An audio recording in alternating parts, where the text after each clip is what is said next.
So it all begins with my dad. I'd like to ask, what was your motivation for coming to Canada?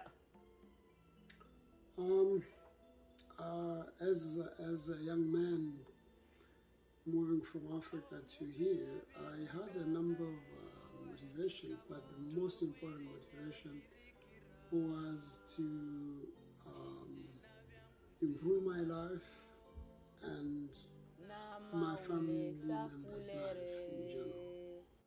My dad was born in Kibunge in the 1950s in a small village in the North Kivu province in the Democratic Republic of Congo. As a little boy, his dreams were very limited as education wasn't for everyone, and the highest level of education was grade 4. As the time went on, my grandparents decided to migrate into a city close to 2,000 people where kids were able to have access to school until grade 6. My grandparents' main motivation was to help their children get access to better education. He was in grade 4 when they moved to the city of Kaina in the early 60s. Without knowing, God's hand was working in his favor.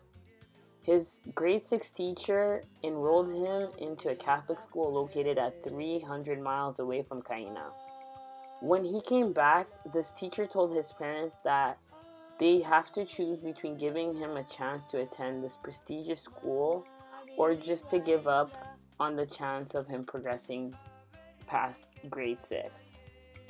They were torn by the very difficult decision between the chance which was offered to him and at a very high cost of boarding school. Luckily, my grandparents decided to drain all their financial resources for his education. My dad didn't have any chance to fail any of his homework. He worked hard to avoid disappointing his parents. Meanwhile, he met an unforgettable teacher who introduced him to advocating for justice. He then realized that the only way he can make a difference in the life of many people was to study as much as he could. My dad became, to some extent, a rebellious student, but he wasn't expelled from school because he was getting great grades. As soon as he finished high school in the mid-70s, his parents were impoverished.